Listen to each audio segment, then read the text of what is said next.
Hi everyone, it's Derek from the iReady podcast here, and this is my reaction to the 3-0 win against Aberdeen in the Premiership tonight. A relatively straightforward game. We certainly had a number of chances. We could have put the game to bed a lot earlier than we did. We left it very late until we got that second and then eventually third goal. Largely all us. Aberdeen obviously had a few chances as well, which I will get into. But our home form is not the issue here, and we all know that. So as much as we can praise the performance and the result, the next time we play away domestically is going to be the test. But anyway, the game tonight, for only the second time I think this season, we lined up with the same team as what finished up in the last game. So we lined up with Kelly, Ridvan, Proper, Insiala, Jeffday, Raskin, Diamandi, Hadji, Cherny, Danilo and Igman. On the subs bench we had Munn, Tavernier, Barron, Dessers, Barame, Balogun, McCausland, Rice and Lovelace.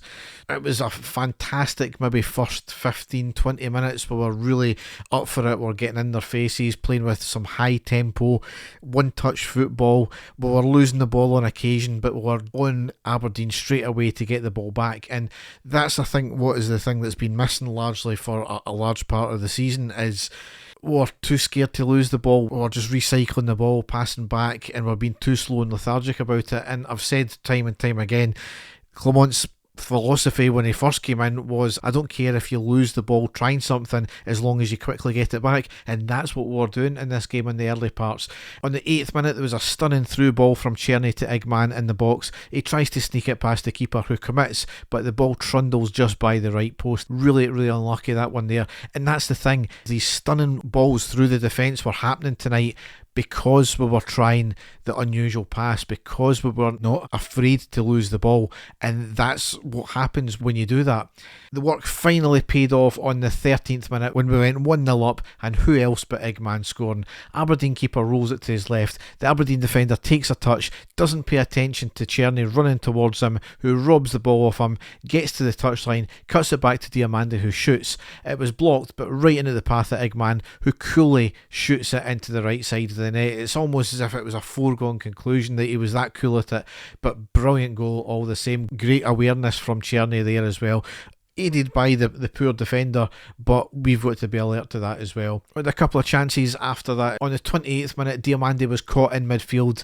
It was a fantastic first time effort from the Aberdeen player at the halfway line. It was dropping into the net. Kelly, who was off his line, managed to get back, and he got his hand up, saved the ball, kept it from going out, and then eventually cleared as well. So you've got to praise the effort from Aberdeen there. Great awareness and vision and audacity to try that. Who did he think he was? Kamal Roof or something? But, you know, Diamandi getting caught again in midfield, not the first time. I mean, he had some great balls forward at times, but that slack play in midfield nearly costing us again.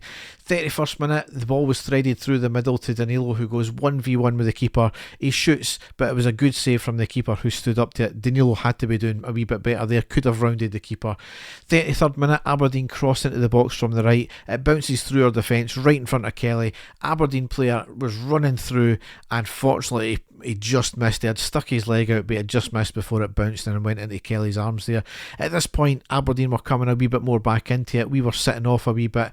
42nd minute, it was a lovely quick one-touch passing, ending in Igman blasting the ball goal bound with a great save from the keeper, who keeps out of the goal but still in play. We recycle the ball, ends in Jeffday on the left-hand side, and he's shot at the near post, and it was a good save from the keeper who blocks it with the corner with his foot. So that's how the half ended up. Fairly content with that. We just had a number of chances that we were choosing the wrong option, and we needed to be doing better. That's again one of the stories of the season. Into half time, second half, Danilo had to go off. Barame came on for him. He did seem to be nursing an injury that he picked up round about in the 33rd minute. I don't know if his shoulder went out of socket or something happened with his shoulder anyway, so let's hope that that's not a serious one there and it was just more of a precaution, that one. Aberdeen were probably coming back a wee bit more into this half, but anything that they done was largely mopped up and really powder puff and balls into the box, but pretty easy for Kelly to gather nonetheless. 57th minute, Hadji gets the ball from the right side. He switches feet and has a great shot, curls it just over the bar, clipping the bar as it goes over. A good few more chances for us, but we were just choosing the wrong option again. 66th minute, a short corner on the right to Hadji. Lovely floated ball into the back post. It bounces and evades everyone. It just needed somebody to stick a wee foot out there. 68th minute, Proper with a big block as Aberdeen broke quick and they had a shot at the near post. Proper goes down injured as he landed on his knee as well when he done that block. He tried to soldier on. 73rd minute, a long ball from the left to the right which found Czerny in space in the box, cuts inside twice and shoots, and it was blocked. He should have shot earlier. That was a wrong choice that he made there. He's always got this habit of cutting inside, and sometimes it pays off, sometimes it doesn't, but he needs to be getting his shot off earlier there. Proper couldn't soldier on any longer. He went off injured on the 75th minute. Balogun came on and he looked lively when he came on. 79th minute, Hadji off and Tavernier on.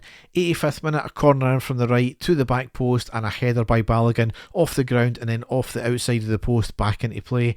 88th minute, a quick break with Czerny going to the right. He could have passed it inside to two players, however he tried to take it on himself and the shot was blocked. Once again, the wrong option. There was several opportunities he had to release that ball and get something out of that there, but he chose the wrong option.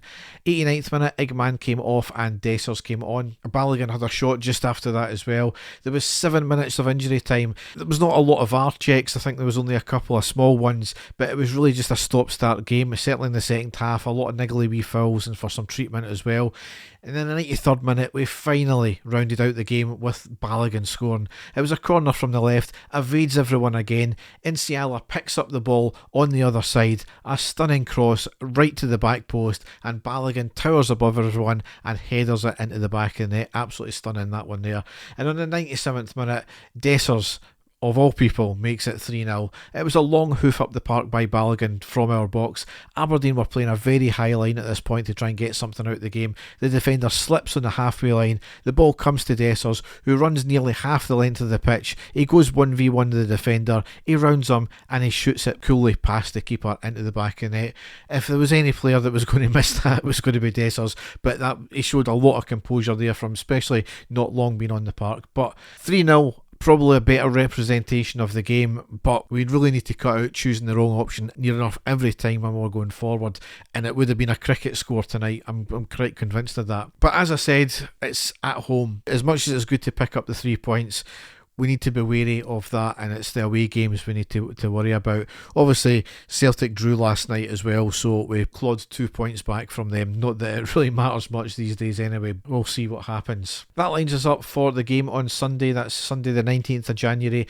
It's at home against Fraserburgh in the 4th round of the Scottish Cup. That's a 14:15 kick-off as well. I would like to think some of the youngsters get a run out for this game here. Fraserburgh clearly going to be up for it, but we could surely put out the B team in this game and get a result, so we'll see what happens in that game. Dave and I will be recording the next main podcast tomorrow night, so that should be out in the early hours of Friday morning for you, so watch this space. So all that's left to say is thanks for listening and goodbye.